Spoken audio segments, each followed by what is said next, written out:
Well, how cool is this? It's game day. Yeah, it's game day. It's your game day. It's your event. So excited to be a part of it. And man, have we seen some games in Seattle over the last year, huh?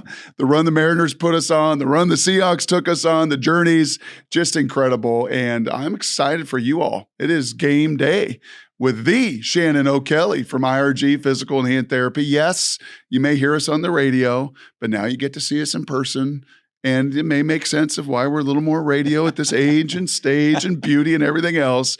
But you get us here today. And Shannon, I'm so excited to be with you as we get this thing going. And I know you got some questions and we'll go back and forth a bit. But this team of physical therapists, your team at IRG, the team of the Mariners, the team of the Seahawks, is just kind of the theme in our market. How proud you are of the team that we see here and the team that you've assembled? Brock, I am so proud of the team that we have at IRG, and I'm so proud of the folks that are here for our first Game Day Sports Medicine Symposium. And it means a lot that everybody's come out and are participating, and we're going to have a great day of learning, but that's where it starts. A team that learns together is so powerful. Why are you doing this? Why are you doing this event? Well, because it's all about learning. It's all about enhancing everybody's experience, everybody's knowledge. As we become a better team of clinicians and therapists and athletic trainers and physical therapy assistants, it allows us to provide better care to the patient and our communities. And that's really what it's all about. Here at IRG, the team is so important. We want our team to make a difference, not only in their lives, but again, our patients' lives and our community's lives. That's important, cool. The key thing. That's very, very cool. I've gotten to see some pretty good teams, Shannon. I bet you have. Yeah, it was an old acronym my dad had, actually. And my dad was a big acronym guy. So 1 year with the Puyallup Vikings, don't remember the year. No, it doesn't matter, somewhere in the 80s or 90s. He had TEAM embroidered for that whole season on our shirts, on our hats. Together, everyone achieves more. Can you do this together as a whole community of clinicians? Absolutely. That's really what it's all about. The community of clinicians. Whether you're a physical therapist, an athletic trainer, we have a lot of different disciplines today in the room. But when we collaborate, communicate, and create synergies and learn from each other with each other, again, the ultimate goal is to provide the best care we can to our patients and watch patients experience success and get back to doing what they love to do. I know, Brock, you love to play. You were a big part of a team, and you grew up in a coach's family, with brothers that were very athletic, and I would like to find out from you how important team is for you and your experience as a team player and a team member. It's funny, Shannon, and you and I have known each other for a decade, and a lot of it is through, again, the radio and the relationship there. You don't know, some of my history, and you can, Google me, as Coach Signetti said, and Wikipedia and all that. But what's not written there is when I grew up in Puyallup, a couple blocks from the fair, and it's still the Puyallup Fair. Get that right. It's not the Washington State Fair. It's still the Puyallup Fair. All right. When I grew up, the people outside of football, right? My dad was a football coach. It's football. We all played. But I would say two of the bigger influences, truly, in my life, like off the field, were Dr. Haynes and Dr. Victor. Dr. Haynes was a team doctor. He was the orthopedist and general doctor in town, and Dr. Victor was a chiropractor. And for me, like football was one path, and I loved playing, but the other path was school. Like I was a nerd. Like I had 1 A- in 6 years. Wow. From 7th grade to my senior year, AP Calculus my senior year. And it wasn't because I was some brilliant gifted. Like I loved study. And for me, the colleges I looked at, I was like, it's either football or med school. Like that's what I was going to do. I visioned myself as a doctor one day if football didn't work out because of Dr. Haynes, because of Dr. Victor, because Dr. Victor put me back together, because Dr. Haynes took unbelievable care of us, and there wasn't as much, I don't remember as much physical therapy in the 80s and 90s as there certainly is today. It's come a long way, hasn't it? A long way. Yeah. I've watched my kids now work with physical therapists, right? My daughter's basketball players through high school and college, and my son now in high school. Like I see the difference. One of our dear friends is Gina Fick out in the market in Colorado, who has poured into these kids and into the athletes. So I've seen it through my own lens growing up, and now I'm watching it through my kids, and put them back together.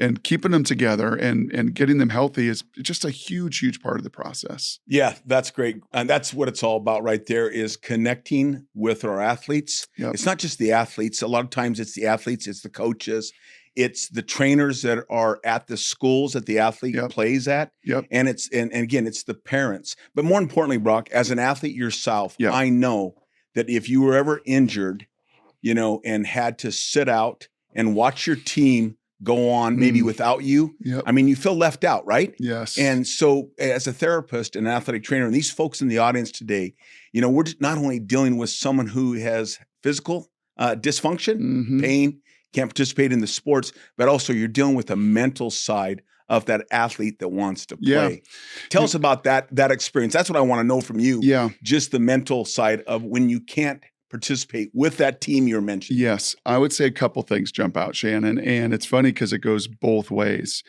Y'all sitting in the audience, as clinicians, your education, all the giftings you have, the talent you have, you want to make that available to that athlete, to that parent, to that injured person, no matter the age and stage. Like you said, this isn't just about athletics. And hopefully I'm well-rounded enough to not just talk about athletics, but you all want to make your talents available to help your community. That's what you want to do. All that background you have, all of that education you have, the tools you have to help people, right? So you want to make yourself available. And on the other end, it's all about availability. I say it all the time on my radio show. It is the greatest ability an athlete has. If you're not available to your team and to your teammates, you can't help them. Durability, availability is your capability, and you want to be capable. You want to use the gifts as an athlete you have, but the only way that happens is through the doctors, through the physical therapists, through the people on the other end that make you available. So it really is kind of as I think about that, kind of a symbiotic relationship of availability. It really is. And you mentioned, in your life, I'm sure, your father was a coach, right? And he probably started coaching you the day you were born, most likely. Yes. And I always say this, these folks in this audience, obviously you have to be a great clinician. You have to have great skills. Yep. But you know what? I've always said a good clinician, whether you're a physical therapist, whether you're an athletic trainer, I've always said a good clinician is a good coach. Yep. And tell us your experience growing up. Obviously your father, a great coach, right? Yeah. He was your dad. Yeah. And what was that like, having a dad as a coach, but maybe even go further, some coaches in your life that made a difference through your high school, collegiate, and even professionally? Again, Shannon, we didn't spend a lot of time before this. We never do on our radio either. Yeah, it's exactly. great. It's just you and I talking and connecting. But actually the name, the coach, Coach Huard, was like, Dr. Haynes, is he going to be available? Can you get him right? I've dealt with those coaches. Yeah, most coaches are that way. I've dealt with those coaches. Just tell me, can he play Friday? Is he going to be able to go? Yeah. What do we got to do? Yeah. So, I think that's mindset of a lot of coaches is just let me know. Actually, the name that comes to my mind is a gentleman named Sam Ramsden. And you will hear Coach McDonald say the name Sam, and everybody thinks it's Sam Darnold. It's not just Sam Darnold. The other huge coach, influencer for the Seahawks is a gentleman named Sam Ramsden. And when I was drafted to the Seahawks in 1999, and Coach Holmgren came from Green Bay, he brought a slew of people, as most coaches do. And one of them was a young guy named Sam Ramsden that was our trainer. And Sam just had a joy and a spirit to him. And there were a number of great trainers. The Colts, I had great trainers. The Huskies, we had legendary trainers, great people. But Sam just had this twinkle in his eye and this ability to listen and this ability to connect. He just did. He was just kind of set apart. So guess what happens? Sam's a trainer, and he was young at that point. I think he was in his 20s. And he starts as a trainer. And then all of a sudden, he's assistant trainer. And all of a sudden, Coach Holmgren's gone, and the new coach comes in. He's head trainer. And all of a sudden, Jim Mora's gone, and Pete Carroll comes in, and he goes from head trainer to head of science and technology. And then Coach Carroll's out and Coach McDonald's there. And now he becomes a vice president. We have to have this guy around because he connects, whether he was taping ankles, right? Whether he was putting us through. And sadly, one of the last conversations I had as a pro athlete, Shannon, was with him. I had gotten terminated from the Seahawks. I had bone fractures, pars fractures. It was hitting my nerve. It was a bad deal. And he said to me, gosh, I wish we could have done more. I wish we could have done this earlier. And in those years, in the 90s and 2000s, you didn't talk about your injuries. Yeah. It was almost like, I don't want them to know what's going on with my back, because if they know what's going on, I might get cut, and there was kind of friction. And thankfully today we're a lot better at that. Yeah, we are. We're a lot better through the mental health. We're a lot better through the physical health.